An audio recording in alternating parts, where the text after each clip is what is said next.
Benvenuti to the post-match live rant. I'm your host, as always, Raffa Rispo, and we are here today to celebrate a humongous victory. AC Milan, they were defeated today by Sassuolo 3-1. Napoli with a huge important win today against Lazio to take sole possession of first place. That's right. Lazio come to the Maradona on a day where we remember the one and the only Diego Armando Maradona with a beautiful remembrance, a beautiful ceremony, a great a statue put in place. Just a fantastic night overall. I wanted to bring in a guest today to talk about the match, and I was thinking we were going to talk about like a hotly contested match. Unfortunately for him, it didn't really go that way. But we're going to add to our show today Mr. Sean McIntosh of the Laziale. He's got a Lazio show too, and the Lazio Lounge. And Sean does a bunch of other things, but he's a good friend of mine, so I'd like to introduce him in here today. Sean, how you doing today, buddy? Well, appreciate that, Rafa. Certainly was hoping to be doing a whole lot better than I am post-match, but I had a great couple days off for Thanksgiving, and unfortunately it closes out in a little bit of a whimper. And you said it, thought today's match would have been a little bit more exciting, but alas, it certainly was not, at least on my side of things. Yeah, and I tell you, we're looking at the stats right now. Napoli defeat Lazio 4-0. Zielinski opens up the goal in the 7th minute. 3 minutes later, Dries Mertens with his 104th Serie A goal, 137th all time, 138th all time, and he gets the second of the night for his 105, 139th. And then Fabian in the second half rounds it up to make it 15 total attempts by Napoli, 6 by Lazio, 8 attempts on target, 2 for Lazio. Lazio came knocking at 2-0. We had the ball that hit the crossbar, and right before that, I think that was from the ensuing corner kick after the save by Ospina. 2 really nice shots. Immobile had an opportunity also that was saved by Ospina, but just really nothing from Lazio today, Sean. The possession wasn't too bad. I mean, 58 by Napoli to Lazio's 42. But you're looking at just pretty much a dominating performance by Napoli. What were your takeaways from this match in the Lazio perspective? Yeah, I mean, it's certainly dominated in every phase of the game. And look, I said I was expecting a little bit of a better match, and I thought, and I was a little bit hopeful because, look, Lazio's had their fair share of ups and downs this season. We expected that going into this campaign with Sarri, with us changing our formation, with certainly not necessarily having the players suited for a 4-3-3, and there was going to be a lot of adjustments. We've seen, though, this team wake up for big matches, and certainly what I saw out of them in Europa on Thursday against Lokomotiv was a team that, it was one of their highs. They played Sarri ball to maybe the best we've seen all season. Everybody was connecting on their passes. The movement was great. And I was really hopeful because, unfortunately, a week ago, Lazio lost 2-0 to Juve. I was at Stadio Olimpico for that match, and it was a bummer. But, a big part of that was they weren't run out of the building. I mean, it was a match where 2-0 flattered Juve. Right. They had 2 penalties. from the run of play, a draw was probably deserved. It was certainly by no means a good Lazio performance, but they were playing without Cheeto, and Lazio is a very different team without Cheeto. And so Cheeto returns, and we see a much more fluid run of play, build up, goals against Locomotive. So going into this match, I'm thinking, all right, look, I know Lazio wakes up for big matches. We played well a few days before. We've got Cheeto back.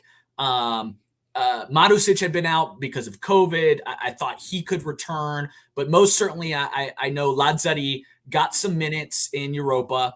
So I'm thinking, okay, great. Lazzari's back. He's going to be in the starting lineup. Cheeto's back. We should have our strongest 11. My hope and my prayer was that Strakosha would be in goal. I continually am disappointed in Serie A games because I go into every match hoping that he's our starting keeper. But Reina was particularly awful against Juve. And then Strakosha had a nice performance midweek. So I thought this would be the opportunity for him. So when the starting 11 comes out and I'm looking at Patrick and again Reina, a little bit nervous, and right off the bat, I mean, I don't even have a chance to, settle into my couch before, boom, you guys hit us right in the mouth and then, follow it up again. And it's, a couple mistakes on our end. But, from there on, you guys dominated every phase. And it was honestly really hard to find anything positive, which is frustrating because I made this comment on Twitter, like, yes, ups and downs were expected, but a match like this where you're just completely no-showing, that's not okay for me. So it was a tough one. Well, okay, so to be fair, I mean, last season when Diego Maradona passed away, it was on the 25th, they had to play I believe it was on the 25th. They had to play against Rijeka Napoli in the Europa League right after that. They ended up winning that at the Maradona, at the San Paolo at that point, still named San Paolo 2-0.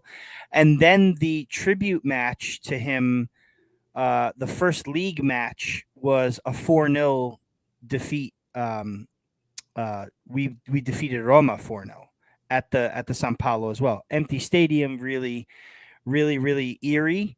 But I feel like when Napoli have a real reason to play, they play. I mean, I'm not saying that they're uninspired at times, but it could seem like it. I mean, look at Lazio. Lazio went in to the midweek. They went to Russia. They went to Moscow as well. So did we, and came away the winners and put themselves in a great position. Qualified for the next round. But Napoli had to go, and now there's work to. They didn't get the result. Now there's work to do. But then today comes where there's glitz and glamour, and Fabio Cannavaro's in the stands, and the FIFA president is in the stands, and Ferlaino, the former Napoli owner president, is in the stands, and it's a whole to do where they bring out this statue on the pitch. I feel like Napoli should leave that statue right where it's at so that they can come out and be inspired. But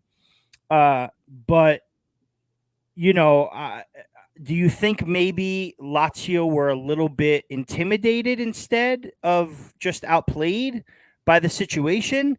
I mean, because to me, and really quick before you answer, I want to shout out the chat. I just want to say hi to the chat. Thank you all for joining. Thank you for commenting. I'll get to your comments and questions soon. But we're talking with Sean McIntosh, representing Lazio today.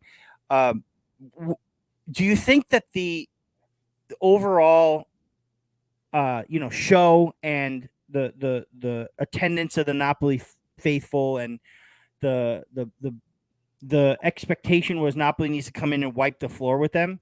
Do you think maybe that had a factor in Lazio's game, or not? I think it's a big factor in maybe why you guys came out really, really quick. I think Lazio has this tendency to have lapses in concentration, especially early in matches where they're expecting to settle in, and you guys came hopped up, I mean, hopped up on some of that stuff that Maradona used to be hopped up Oh, on. that's. It was, I and wouldn't make those allegations, my friend. that uh, that's and, a that's a big allegation to make. But uh, I know what you're saying. and look, there Lazio's that team that's going to be advantageous because I mean they got caught snoozing, and you guys are energetic, and I think caught up in the moment, absolutely. But I so for me, that gives me every reason why Napoli came out on fire and motivated. It's still hard to understand why Lazio didn't. I mean, Intimidated's gonna like this isn't a group that's 22 years old, first Hmm. time. I mean, they're one of the older Serie A sides in the league, and these are players now. The majority of them have played in pretty big matches. I mean, Cheetah, obviously part of the Euro. These guys have been together through Champions League now. So, I mean, just having played in Moscow, an intimidating stadium, so for me, I can understand why Napoli is going to be hopped up. It's just hard to understand why in a match that is so big, that does have a lot of this glitz and glamour, and knowing that, Lazio typically does show up, for the bigger games, they'll stumble, against the Genoas, the Bolognas, the Veronas, and that's where I'll usually be frustrated. So today they should have every reason to be keyed in and zoned in on this matchup, Hmm. especially knowing where they sit in the table, and Juve obviously dropping yesterday, wanting to create some separation, and knowing there's like if they want any chance at a top four, Atalanta is not dropping points right now. So, No. this was the one. Again, whether or not they win or lose is another thing, but just completely getting shell shocked to me was a little frightening. Yeah, and you mentioned Juve dropping points to Atalanta. Um, Milan dropping points to Sassuolo today was important for Napoli, where Napoli normally don't capitalize on those situations. So I was a little worried about Lazio coming in too. Let's not forget Maurizio Sarri's return to the Maradona. He's got a few players on his team now that are recognize and know Napoli's style, so to speak. I mean, few managers later, but still, there's some of those core players there that they're familiar with, so that they know, where Mertens is going to shoot, where Insigne is going to put the ball, where Koulibaly is going to be, which side he's going to play. You got Usai and you got Pepe Reina, and you have Maurizio Sarri who knows those guys too. So, it was very worrying at first, but once, I mean, the ball, one kick of the Yeah, ball, and that was it. Like it right. was just Lazio were missing in action. And I want to talk about that. I want to get to the chat really quick. I just want to shout out a few guys. Matteo Casale, buonasera. Raffa, great weekend. Thank you, Matteo. Yes, it was a great weekend. My good buddy, Frank Sidekick, a.k.a. Henry Bell on Far From Vesuvius. Cheeto, and I believe he means Mertens, had a great game today, 2 goals, and he ran the game. Patrick had a total shocker. He looked like he had won a competition to take part. Yeah, I agree. I don't know. I mean, let's go to the lineup. You had Reina in goal, Husay on the left, Acerbi, Felipe Anderson, and Patrick. Luis Alberto, Cataldi, and Milinkovic Savic in the middle. Pedro on the left, Immobile in the middle, Felipe Anderson on the right. Yeah, Patrick was not really himself, was he today? I just don't Well, think that I think the he was whole. absolutely. I think he was himself, and that's the problem. So, Okay, yeah. Typically, so he. I don't know. Look, Lazzari it was coming off of an injury. He played against Locomotive. He came on in the second half as a substitute. So I was expecting the fact that Lazzari was back, got some game time against Locomotive. I was assuming that he was fit enough to start this match. right. He Patri, was missing here, I think. yeah. So typically Lazzari, you're either going to see a Lazzari or Marusic play in that right back position. Marusic had COVID, so still out from that. Lazzari, I thought was going to, and look, they ran out Lazzari at the second half too, so he was fit enough. Yeah, like right at the second half, Back-to-back correct. games. So I Yeah. was confused. And Patrick, for me, there's three players that frustrate me to no end. That look, I want them. Gone. Yeah, Excommunicated. it's Patrick, it's Reina, and it's Murici. Ooh, Reina, there's a hot take. Yeah, Okay. Reina's got to go. Honestly, So you're comfortable with Strakosha back there instead of Reina? Strakosha is the better keeper. I mean, Okay. he's a much better shot stopper. Look, Strakosha he's a great shot stopper. Shot He struggles. He struggles a little bit when it comes to playing the ball with his feet, which obviously in a Saudi system. But look, Reina continuously makes big mistakes, and he can't be counted on to come up with a big save. And you guys had some great goals, and that's not to say that Strakosha would have stopped a couple of these. I mean, they were some great shots. It's just that Reina will provide you zero saves. The saves he's going to make are ones that are relatively routine. He just is not like, he's had a great career, and he was once a very, very good keeper. He's just not there anymore. He doesn't have the athleticism. Was just gonna say, I mean, under Sarri at Napoli, it was a different story. I think Reina was punching above his weight. He made a lot of really key important saves, and he was really good with the distribution. That was a big thing for Sarri, to distribute the ball back out. I'm not saying he was the best keeper we ever had, but I'm saying under Sarri's system it worked. Yeah, and he can still do that. It's just that unfortunately Sarri is to me, my opinion is that he is overvaluing his distribution when ultimately at the end of the day a keeper's primary job is to make saves. And so it's really frustrating that he continues to roll him out as the starting 11. And I get there's a relationship and he trusts him, but it just like he's late 30s now. He just doesn't quite have it. I hear you. Maximus 1318 Abel. Here's a Lazio positive. It was only 4, not even trying to be funny. Napoli could have probably scored a few more. Sal de Brita says Lazio can either annihilate their team or be training cones. Super inconsistent, and our motivated side caught the latter side. So let's talk about that real quick, because Sarri, normally by now the team is really responding well to Sarri ball. We saw the first couple games Lazio played. I mean, it was pretty great, 6-1, right? Both bunch of big wins, giving up early goals, but then coming together, getting the goals.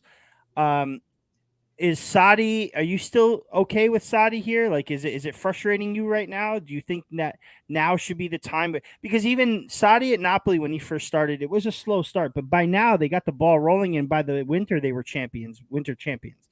So and personally, I had Lazio in third place. I thought they'd finish third this season. There's still a lot of time left. Don't get me wrong. Yeah. But where they stand now, are you okay with Sarri and what he's doing with the club?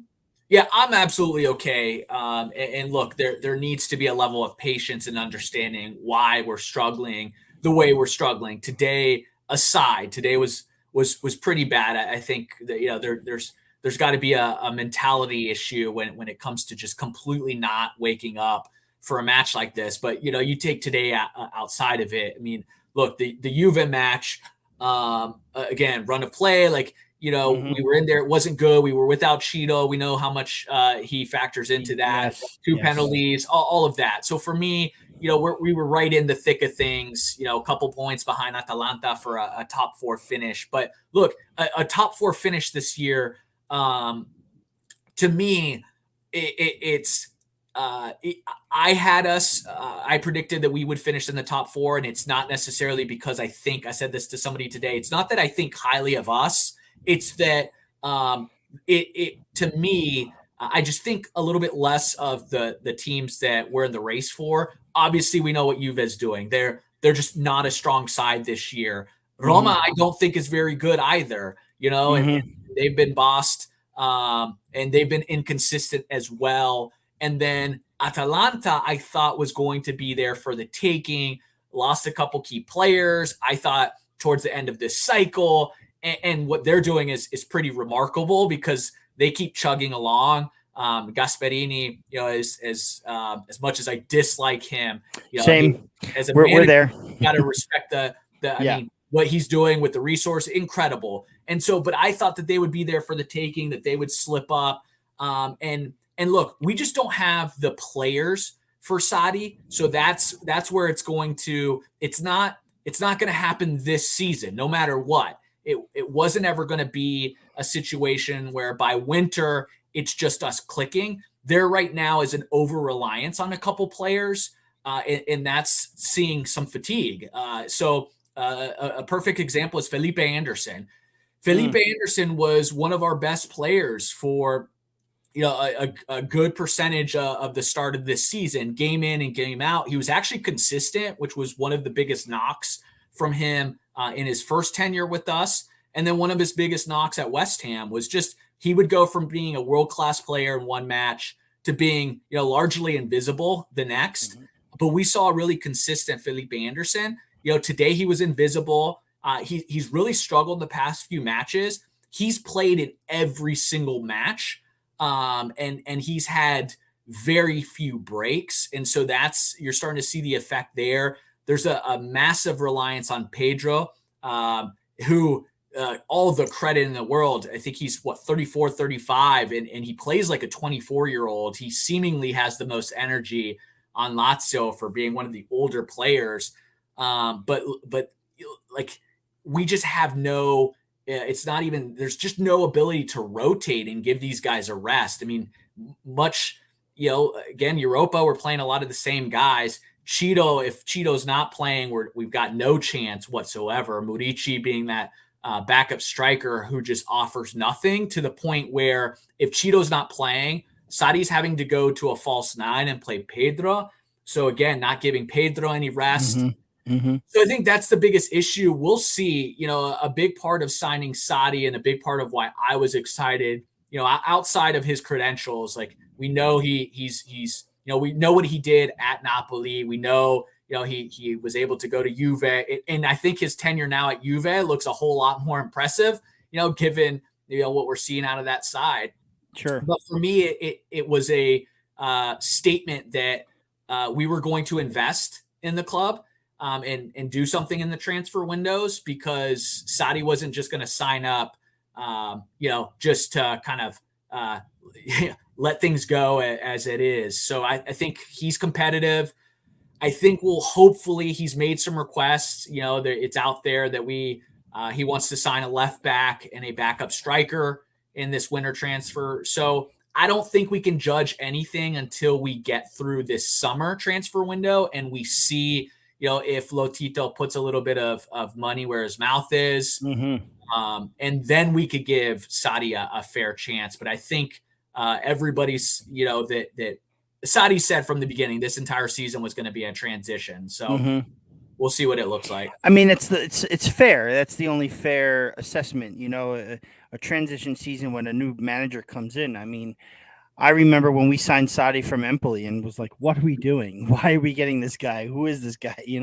But he transitioned well. I think a team like Lazio is his perfect fit, and I think if he can get the players that he wants from Lotito, Lotito's a very stubborn guy too, just like ADL is. Yeah. But if he can get Lotito to get him some of the players that he needs, then you guys should be okay. The problem is what Frank Sidekick says right here. X has played in every single match. Could be a quote from our podcast when Sadi was in charge, which is true. Yeah. I mean, by the end of the season, your guys are going to be dead tired. You'll go far. I can see Lazio picking it up and being okay. Maybe even next season finishing high. But you guys will suffer the no rotation consequences. I'm telling you, it's going to happen. Um, there was another one in here that I wanted to bring up. That was it was from someone who had a Lazio question. Can't really find it right now, but we can continue. I just want to say hi to everybody that's in here again. We got Vincenzo Bertillo came in. Sean, who said hi to both of us earlier, I put him up there. Vincenzo says, Raffa, tell me you copped that kit from today. I copped more than one of those kits from today. I have to say, the Maradona tribute kits I'm in love with. And I bought a plethora of all of them, which is ridiculous. I spent so much money on them, but I have some and I'm selling some if you guys want it. I can't keep all of them, obviously, but they've been selling out so quickly that I figured let me buy a few. So if our guys need them, I can throw them in there. Sal de Brita says Sadi doesn't know rotation. He established his routine 3 subs every match like he did for us. Do you feel like the substitutions are plug and play? Exactly what he says, plug and play Saudi subs. How I don't miss those days. I mean, Yeah, see, and Saudi was such a great manager for us when it comes to results and what we got, like exciting play and all that stuff. At the end of the day, no trophies, and he went to our rivals, so you know how that works out. But yeah. are you noticing a lot of that, like same old from him? It's it. I want to say yes and no, but I'll lean a little bit more no because it would be unfair just because he doesn't have the players right now to be he doesn't have the luxury to let me throw in and go deep into the bench. I think he's done a fairly decent job actually on giving some youngsters a try. So Raul Moro is an 18-year-old from Spain who us Lazio fans have been clamoring for, the past year and a half to 2 years, Mm-hmm. because he was such a hot prospect. And Inzaghi never gave him a real chance, even in matches where, we'd either get blown out or we were up by a few goals. We wanted to see the kid play. And Sadi's actually done a pretty nice job of giving him very meaningful minutes. So that's been nice to see. Basic has become a part of the rotation now where we've seen him come in. Early in the season, he actually benched Luis Alberto Mm. for Akpro. And didn't think that Alberto and Milinkovic Savic could play together defensively. He wasn't stubborn in that situation and came back around and understood what Luis Alberto actually provides. And today was another example. We've got Patrick starting. No way he should be starting. And so I'll say he's done an okay job trying to give people opportunities. Another example is look, Lucas Leiva was our starter in the middle of the pitch. He was our starter for many years under Inzaghi. Mm-hmm. Came into this season, was penciled in the starting 11 under Sadi's system, and then Cataldi, who I've been a big fan of, really Mm-hmm. started showing signs of being that Jorginho type. And all of a sudden, Cataldi is now penned in that at starting 11, where Lucas Leiva is maybe getting some of those Europa games coming in the second half. So to me, that shows a little bit of an evolution for Sadi because he's been willing to change. But at the end of the day, when he doesn't have the players, Right. he's given Murici some chances, and that guy, I don't want to speak too Yeah. negative, but he just offers absolutely nothing. And so, what is Sadi supposed to do? Like without Cheetah, what he's got no other options. Mm-hmm. And Cheeto's been a warrior throughout his career. He'll play every single match, all 90 minutes, and so unfortunately, that's what he has to do. And if not for Pedro, Zaccagni is another player that we got over the Yeah. summer, Yep. who's a nice Though. player, but he's been injured, Yep. and so you saw him come in today a little bit, coming back. He was on our radar too for a little bit. Yeah. Yeah. So unfortunately, Basic too, to be honest with you. Basic too was on our radar too, and here I was thinking, oh, these are typical Saudi moves, Yep. and he picked them up, so they should be doing good. That was one of the factors why I put them in third place. I think the team has quality. I think they do. I think all around they have a good team and can It's fit in just that Saudi back system. line. I mean, That's it. You got to that's the fix challenge. that. It's the Yeah. same story that's been haunting us these past few years. It's look, the 2 seasons ago, before COVID struck, there was a very real. I'll go to my deathbed, honestly, in my heart of hearts, believing that we would have won the Scudetto, if not for If not COVID. for COVID, yeah, I'm with And you there. yeah, and unfortunately, we didn't come back right. We didn't have the depth, and for us, it always goes back to our defense. And Hisai can't play every single match. Obviously, he's not the strongest of left backs. And then anytime you've got to rely on a Patrick, it's going to be problematic. And so we know that we need to sign some center backs. Achedby is obviously getting up there in age now, and so he's not. He's going to need somebody to be able to ultimately hand that position off to. So until they get their defense right, it doesn't really matter how strong our attack and midfield is, because we're going to give up goals. Yeah, yes, absolutely. Bring another one of these comments up from earlier. It was can't wait to see Zaccagni get more time. That's from Mike Lisi, who's a Milanista. Um, this is good for the national team. I think we need to get, we need to get these younger players out there playing a little bit more too. He does ask what you think of Lazio's poor road results. Is it a fluke or the schedule or what? We'll have you answer this. Then I'll ask you another question, and then we'll wrap up the frenemies. I guess this is a hybrid frenemies episode. I guess we'll call that frenemies / post game, and then we'll get more into. Hopefully, you can stick around and answer a few questions on your views of what Napoli did. I know that your central focus was Lazio and their performance, but let's talk a little bit about Napoli too. But what do you think of their poor road results? Is it a fluke of the schedule or what? I don't think it can be considered a fluke at this point. I think, again, it goes back to a mentality issue. They get excited, they get hopped up about big moments, they get excited about seeing the Curva Nord. Again, another reason why I think this club was impacted when COVID hit, because they were absolutely dominant at home, and then all of a sudden they were losing a lot of home matches. So I think when they don't have that behind them, they tend to lose a little bit of focus. They don't have that extra boost. So for them, I think it's something that they're going to have to address, because their road form is absolutely abysmal, and so I think it comes down to just mentality. And then I guess we'll throw this last one up. Luis Alberto Frank asks, probably the player from any other club I'd like to see at Napoli. Not sure this formation suits him. What do you reckon?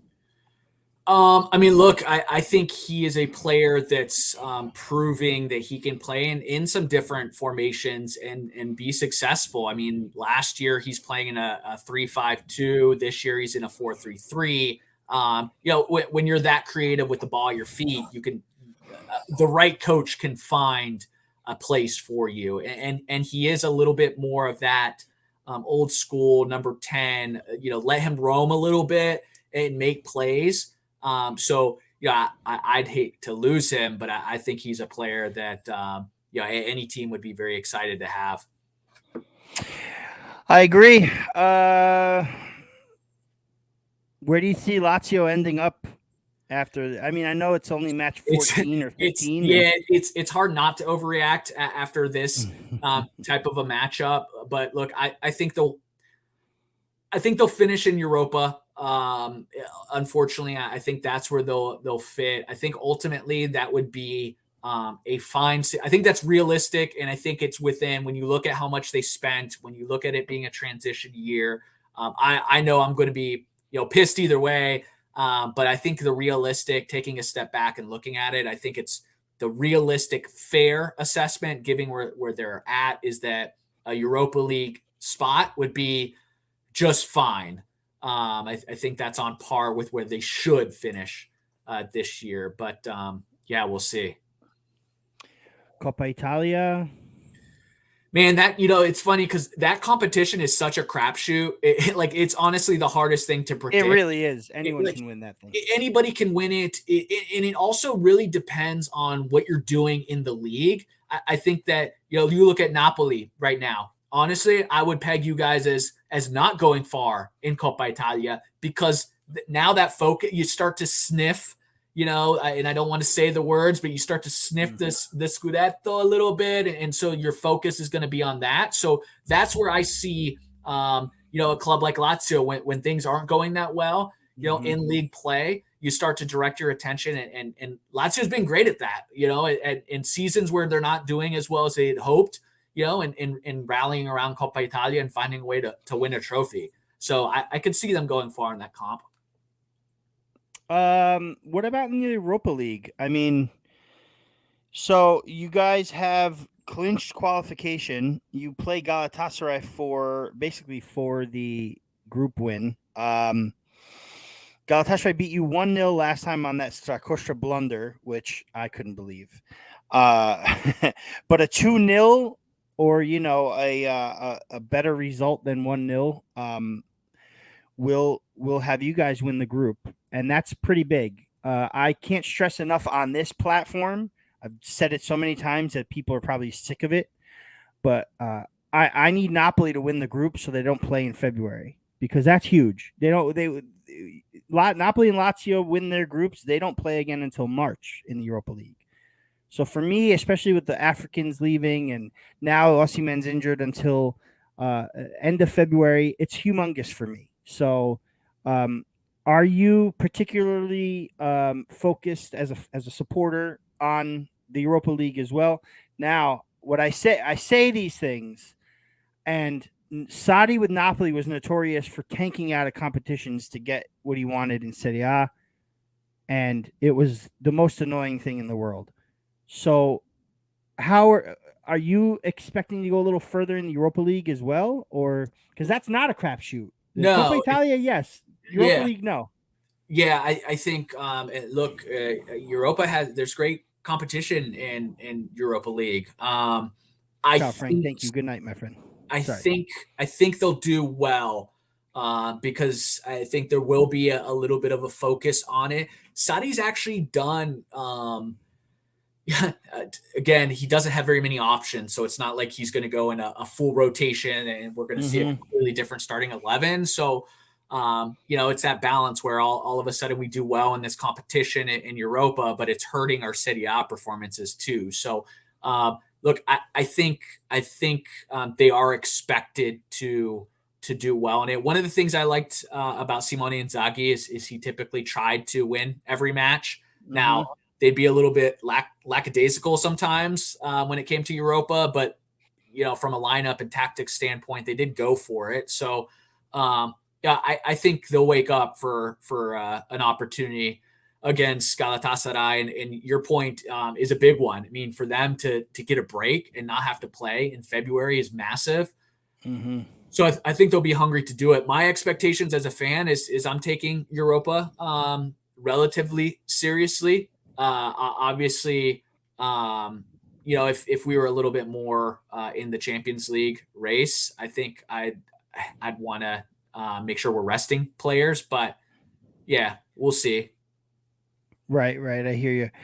All right. Well, good luck to Lazio the rest of the way. I mean, you got us. You got Udinese on Thursday. You've got some at home, Sampdoria away on Sunday. Two pretty tough games. Yeah. Galatasaray, like we mentioned, on that Thursday the 9th, and then Sassuolo at home away on the 12th. So those are your next four, and then Lazio. Lazio played Genoa at home after that. And then Venezia on the road. That rounds up December. So matches that you can rebound in. Honestly, tough ones, but matches you should get results in. Yeah. Let's keep Ciro Immobile healthy so that he I can was play going to ask duty. before I jumped off. I was going to ask you a question because I was very happy to see a shift from a number of Azzurri fans when it came to Ciro Immobile all of a sudden, Yeah. given our performances. And I was happy to see you as one of those folks. Yeah. So tell me kind of your mindset, how you feeling about these playoffs, and who do you want to see at that number 9 position? Well, I'd rather see Immobile right now. Nobody stands out to me to replace him. Immobile offers things that people don't see, I don't think. Yeah, he has a tough time scoring when it counts in the Azzurri. Um, Sometimes he's non-existent, but there are things that he does off the ball that players like Zeko does, players like Victor Osimhen does, uh, players like Luca Toni did, players like Christian Vieri did. When you draw these defenders away from other players, like your wings and your midfielders, and those guys have quality, they'll end up doing some damage. And we can see clearly that uh, after the Euros, the dip in form for Italy was due in most part to maybe Immobile not doing it the correct way or him being injured and out. Now, I fully believe that if we had Immobile playing against Switzerland and Northern Ireland, we would have come away winning in that and qualifying directly. I'm very happy to see that he's back and playing well as far as the Azzurri is concerned. I'm not supposed to say this because he's a mortal enemy, but I'm really upset that Chiesa was injured, but thankful that he'll be back by January, just in time for March's playoffs. And as far as who, the draw we were given, um, no Elmas for North Macedonia is huge for me because not just because he's a Napoli player, Elmas is their best player. He's come up with huge goals, historic goals for North Macedonia. And I think without him there, the North Macedonia isn't good enough to beat Italy. So I feel like we will qualify. Um, I feel like we will qualify. I was gonna say I feel like we'll definitely get past that semifinal, but I think we'll qualify. I think we can beat Portugal. I think once March comes around, we're all healthy and working, and we have something to play for. Mancini will take care of it. And whether it's Turkey or Portugal, I think we got it. Hakan is playing great for Milan though, so watch out. And Turkey can, they're a good team. They're not like just because we spanked them around in the Euros and they did really bad. It doesn't mean they're not. They're a good team. They can beat Portugal. Yep. So if they could beat Portugal, we have to be afraid of them. But Portugal too has been dipping and slipping. The Serbia game they lost in the last minute. We could beat them. We could do it. Yeah, so it's always on the mentality that we go into a match with. I think that's always been the biggest challenge. Like we can beat anybody. On that same note, we can also lose to anybody. Sure, or not get the result we need to anybody. Right. Yeah. Sure. And that's the challenge. The thing that pisses me off, Sean, is that the and I don't want to harp too much on Jorginho because Jorginho, I mean, he didn't play well either in those two games against Switzerland and Northern Ireland, but he's been like the glue in that midfield for sure. Him missing that penalty against Switzerland, and that if he hits that, the Northern Ireland result is enough to qualify for the World Cup. That 0-0. Yeah. If it was 2-1 against Switzerland, 0-0, Switzerland could have beat Bulgaria 50-0. Yeah. And we would have qualified, so that's annoying. Very, very annoying to me. But I think that, and I was just talking to, I call my cousin after the game. We speak, we talk, blah, blah, blah. And we're talking about Immobile and how he's back. And, he was contained today, obviously. But that it's good to see him back and playing because we're going to need him. But who else to put there, Yeah. You're going to put an unproven Scamacca. Yeah, he's doing well, but unproven.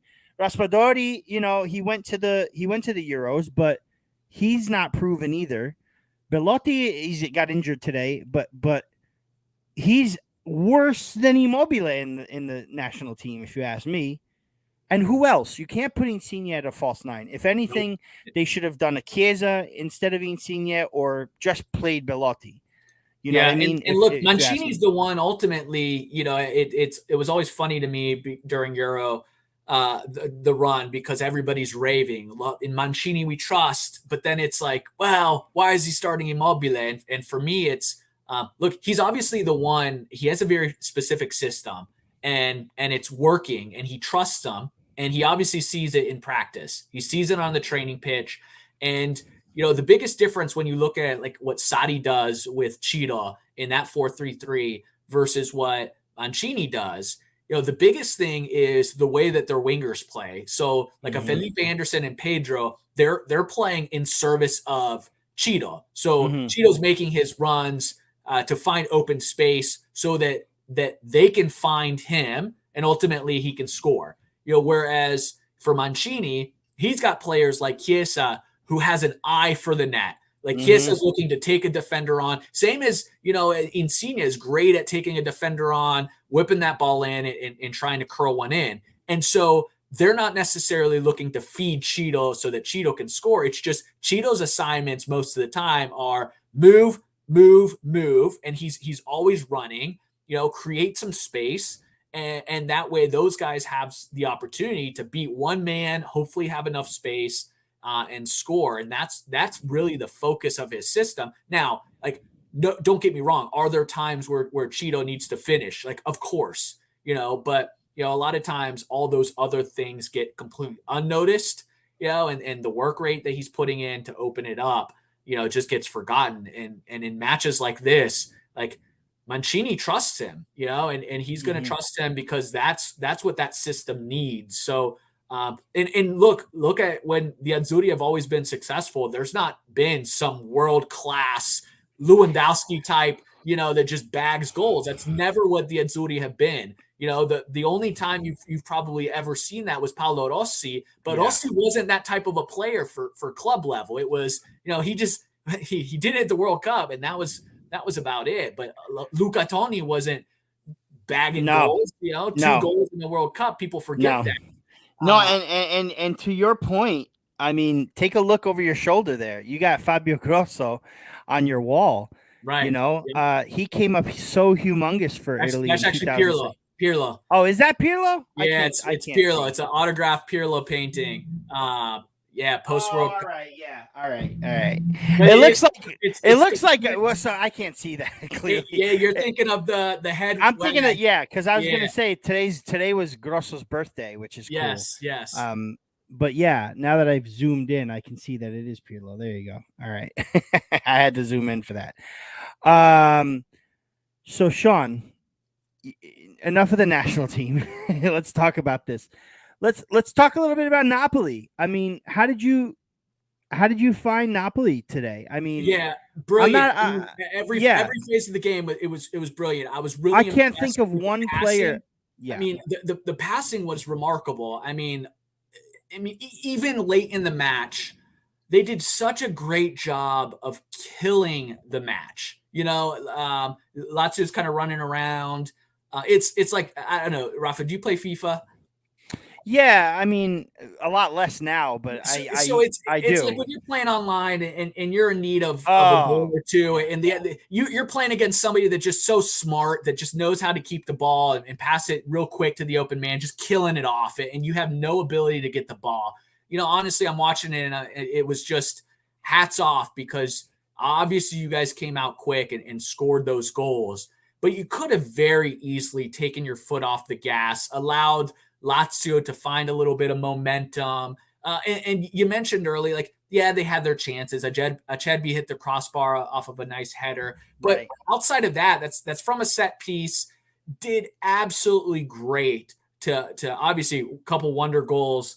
I want to say it was the second goal was just some really, really poor defending. Patrick is so far away from his defender. He's forcing a Chadby to come and switch.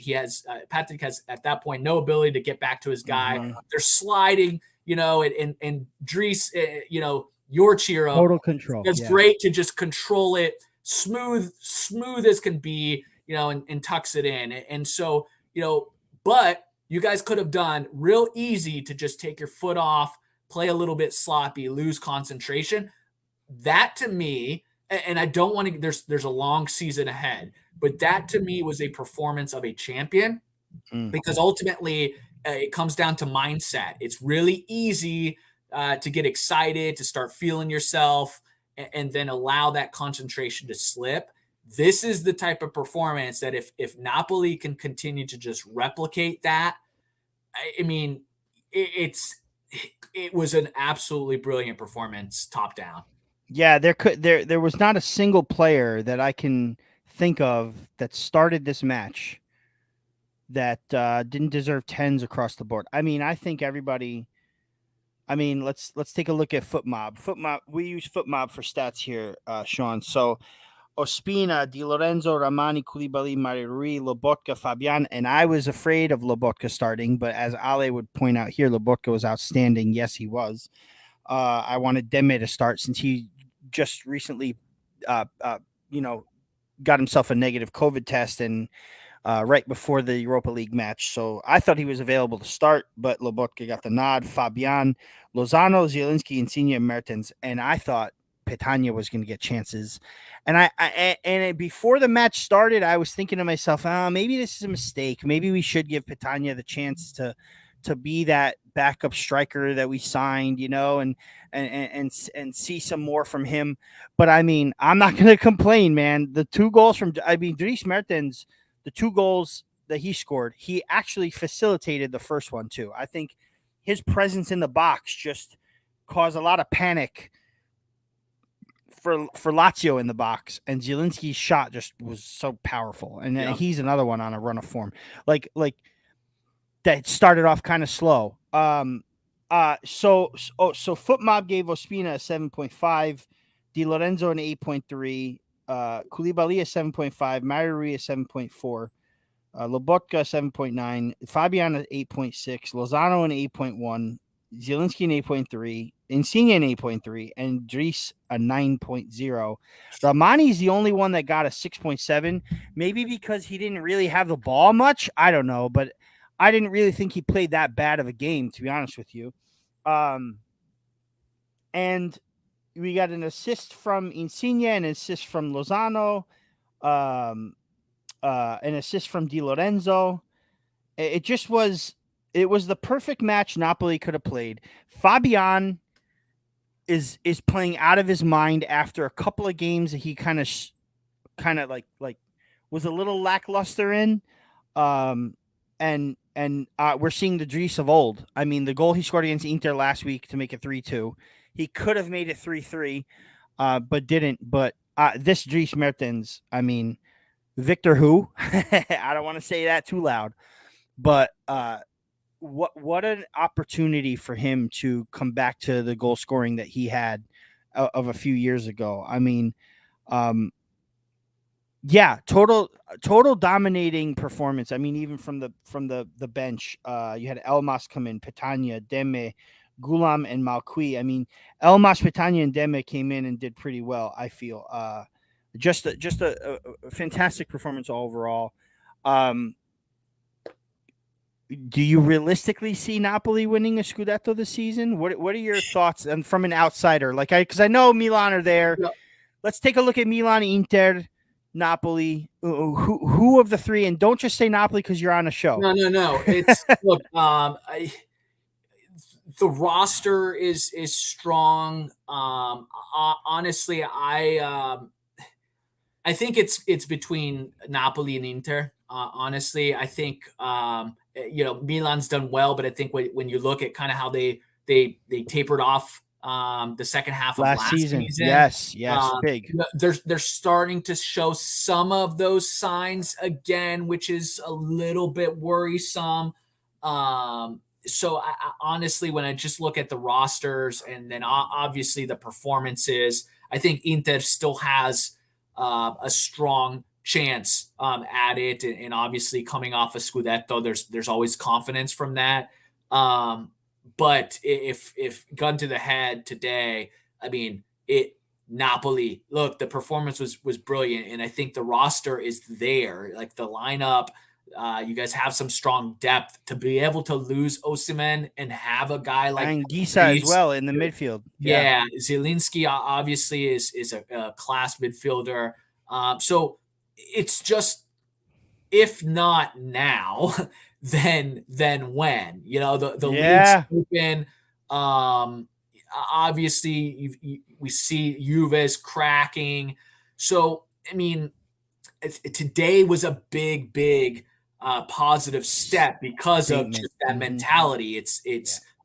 Yeah, you guys could have given up a couple goals, and still won 4-2, felt good about yourselves, but it was a real clamping down. And that, to me, while we have some holes at Lazio, we're still a side where we shouldn't be getting blown out 4-0. So I think, yeah, I think you guys are the favorites right now. I still think it's going to be a fun race down the end because, no matter what, there will be pressure. I mean, there Hmm. will be pressure, and in Napoli, obviously, not having won in so long, that pressure is going to mount. And so it'll be really interesting to obviously follow you guys and see as it becomes a lot more real and you start to get towards the end of the season.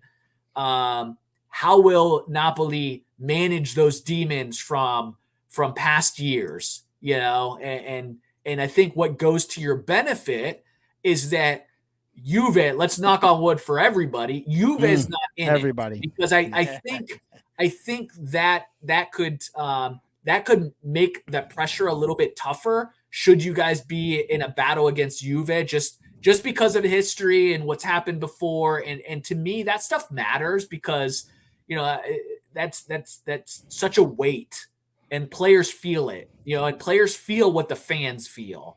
And so I think that helps that Juve is not in it, because you guys are going up against teams that aren't as, obviously Inter won it, but Inter have a new manager. Obviously, they've got new players, and so I think it's there for the taking for you guys.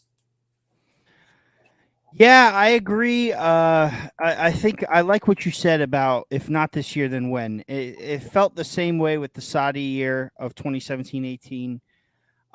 We really thought the year of the mutiny that was our season. Everybody's team except for Lazio and Atalanta, all the bigwigs there had new managers, new systems coming in, new players, while we stayed, with Ancelotti and the core base of the team.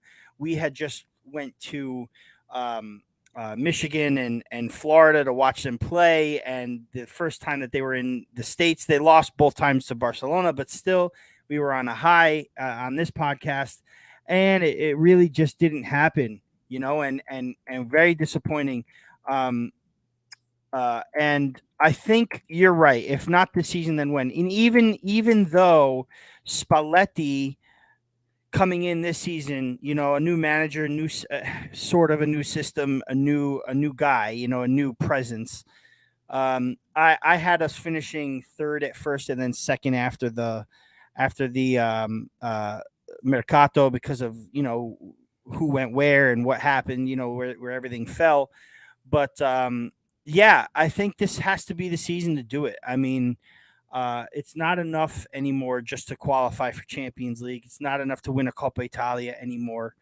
It's just not for me and for Napoli fans alike. But yeah, man. Hey, listen, we're gonna let you go because I know you got to run, and I thank you very, very much for coming in and talking to us about Lazio, talking to us about Napoli, the Italian national team. Sean, can you plug yourself and the things that you do for our listeners, for our viewers? Yeah, first, thanks for having me.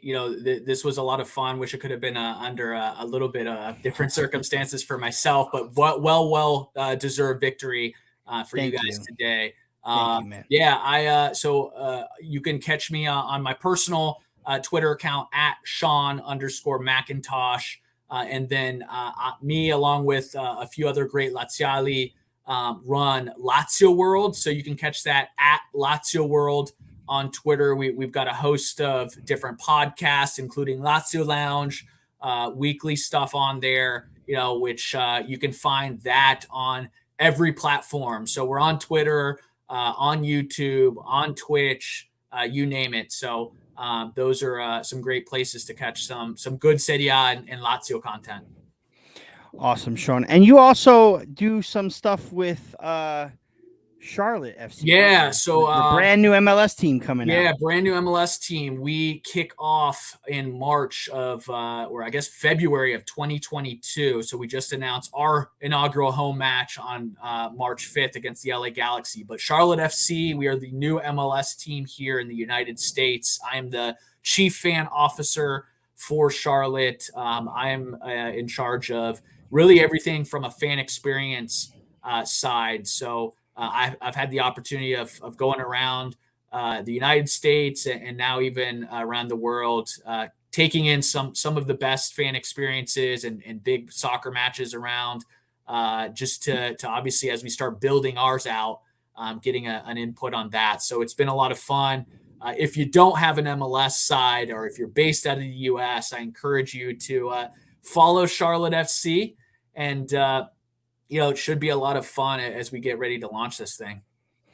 And correct me if I'm wrong, but was it you that had something to do with an ECHL team as well in hockey? Yeah, prior to coming here, I ran Yeah. an ECHL team, the Norfolk Admirals, as their chief rep. Yeah, Norfolk Yeah, Admirals. Yeah. yeah, Yeah. yeah, We have the Adirondack Thunder just 20 yeah, minutes north of me. Yeah, we yeah. go all the time. And Actually, you we go just to you're a big NYCFC fan, right? I am a big Nice, NYCFC fan. nice. So really fast, I was a Metro Stars fan from the onset, 1996.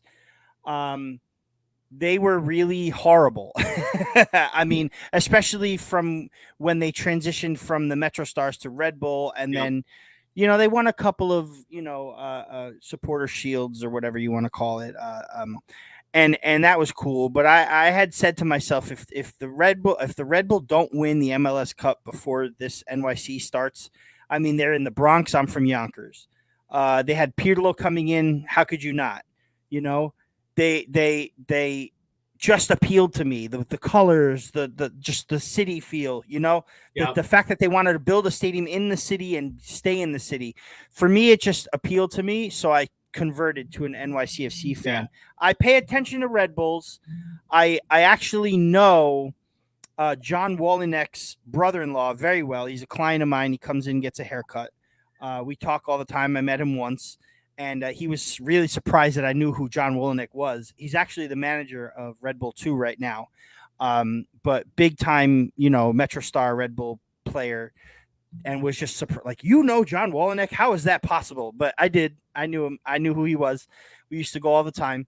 But yeah, man, NYC, and they have their what is it? The second round match against yeah, Atlanta this yep. Wednesday, right? Mm-hmm. Yeah, they're playing. No, it's not against Atlanta. They're playing against New England, who is the top seed. Right, it's in New the England. league. They just beat Atlanta, did they Yeah, not? yeah, Okay, they beat Atlanta. That's right. So So big top seed New run. England. Yeah. Yeah. That's another team that's really done not much since the onset of Yeah. of the So MLS. I love that you follow it. I think it's easy for a lot of not just calcio fans but European soccer fans to scoff at it. I love this game.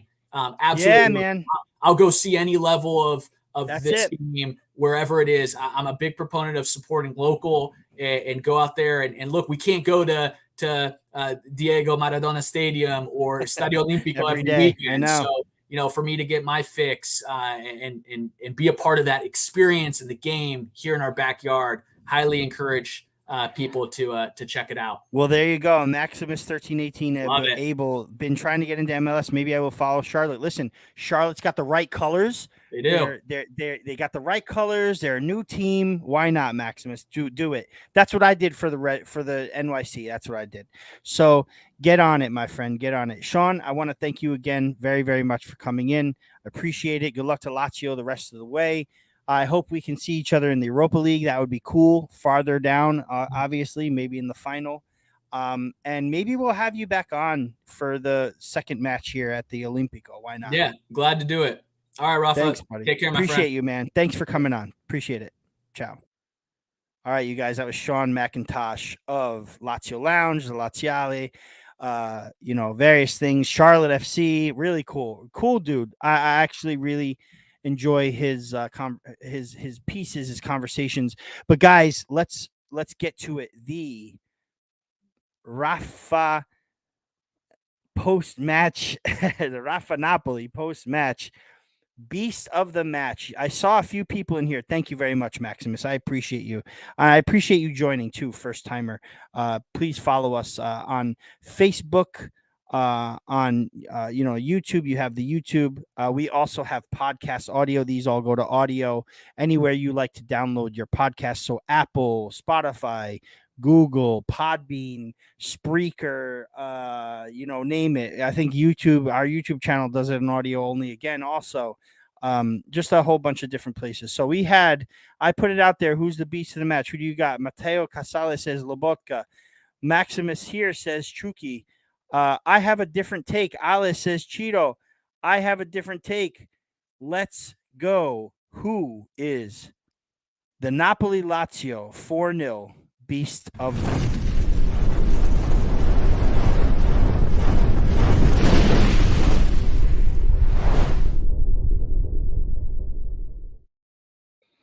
Yes, sir. Yes, sir.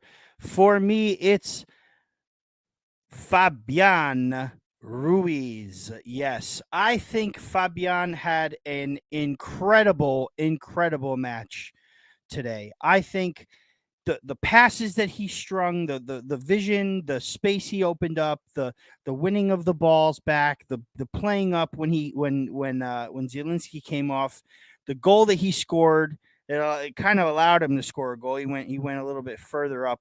Just an amazing game from him to me all around. I think he played so great. The pass to Chucky before the Mertens is before Mertens' second goal. Just amazing for me. Yeah, for me it was Fabian. Yeah, not gonna really go more into it. I just think he played so well. I think the whole team, if the whole probably should have just got a team photo of the starting lineup, because for me the whole team played so well. But yeah, man, if you guys agree or not, let me know. But that's to me. Mateo says, I see it. He was great. His work easily stood out to me. That's why I felt differently. Yes, sir. This is what happens when they give Fabian some space. That's true, Ale. That's very, very true. We've been saying that a lot here, But guys, I'm gonna leave you guys with Fabian as the beast of the match. I really, really hope that you guys enjoyed today's show. Sean McIntosh, you can find him at Sean_McIntosh. That's SHAWN_MCINTOSH. Check him out, even though he's a Laziale. If you guys are national team fans, you can watch his stuff. Also, support him in Charlotte. Why not? Even though I'm a New York City fan. Maximus says no wrong answer. Alice says crazy how just before Mertens' second goal, 3 guys were marking Fabian, and 2 seconds later he stands alone. Yes, absolutely. Sadi has some work to do, as per Ale. Yes, he does, my friend. He does. All right, guys. Again, thank you very much for joining. Don't forget, we have tomorrow night, Monday Night Napoli, second episode. Me and Ken Ciofreddi, hopefully, cross our fingers, Marco Cubani Donofrio can join us as well. That would be real super exciting. And then on Wednesday at 2:30 p.m. Eastern Time, Napoli play against Sassuolo at Sassuolo. And then next weekend, Saturday, 2:30 p.m. Eastern Time, Napoli-Atalanta at the Maradona. 2 huge match days. We need to win those. We need to keep our distance from everybody else underneath us. And hopefully it will work out for us. Please don't forget to like, rate, subscribe, join, download, whatever you got to do to follow our stuff. Twitter at Far From Vesuvius, YouTube at Far From Vesuvius Podcast. Instagram at Far From Vesuvius Network. I'm at Raffa Napoli 83, and we will see you all very, very soon. Join us tomorrow night, 9 p.m. for Monday Night Napoli. As always, Forza Napoli, sempre.